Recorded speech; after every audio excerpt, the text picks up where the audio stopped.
So the first and most important part, quite obviously, is the introduction. Now, the introduction sets out the context and situates the specific problem that your research addresses. So what does that mean?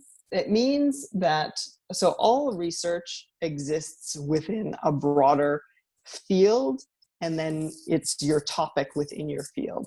So in terms of writing an introduction, you must assume that your reader isn't your committee or your supervisor, those people who are very intimately aware of and intimately familiar with your research. You must assume that your readership is the broad global community of scholars in your field.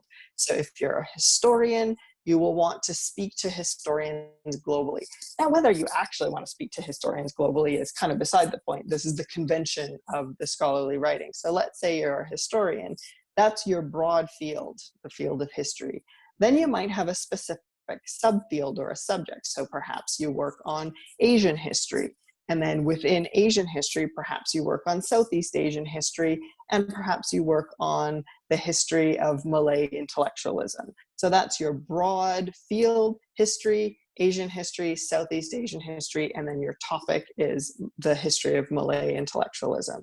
And so in your introduction, you need to just set that out so that you've oriented your reader. Okay, this is my field, and this is how I am narrowing it down to my particular subject.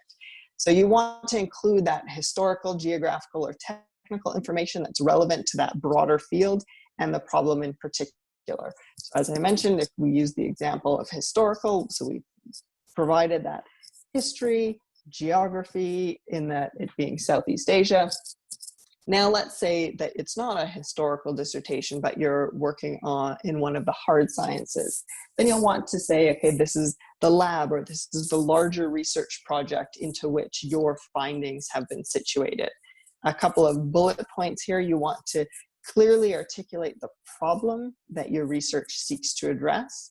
And if your particular problem or query is part of a larger study or larger academic conversation around a topic, state that clearly in your introduction. In your introduction, more broadly speaking, you've got a number of different components that will be included. So some of them will find expression quite extensively, and some of them will be rather short. Broadly speaking, in a dissertation or a monograph or a peer-reviewed article, your introduction, again, will begin with your topic. So this is the field into which your research falls. Then you will provide some context. So is there relevant background information about the field that pertains to your research? So if there's a seminal study, something that's really important, something that's considered common knowledge and you're taking a different approach, that kind of context you want to include in your introduction.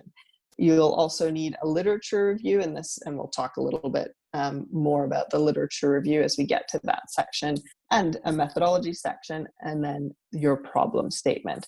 Now, I'm not saying that all of this is one paragraph. This may actually not even be one chapter, but all of these components will have to find expression in the introductory section of your research project. So what is your topic? Is there a bit of background to situate? The literature review section, which shows that you've done your research, you've done your reading. A methodology section where you kind of meta talk about the way in which you do your research. So as I mentioned, these are broad general guidelines for a variety of different fields, and different fields do research in different ways. And that's where you can talk about that, is in the methodology section. So a historian does research differently from a chemist, who does research differently from a philosopher, who does research differently from an education provider, who does research differently from a literary scholar. So you want to be able to situate that methodological approach. And then, of course, the problem statement. Problem statement is the language that's most often used in the hard sciences. I'm applying it here because I think it's a kind of a good way to articulate that at some point in your introduction, you have to say what it is that your research is going to explore. And that will apply even in the social sciences and humanities, just as it does in the hard sciences.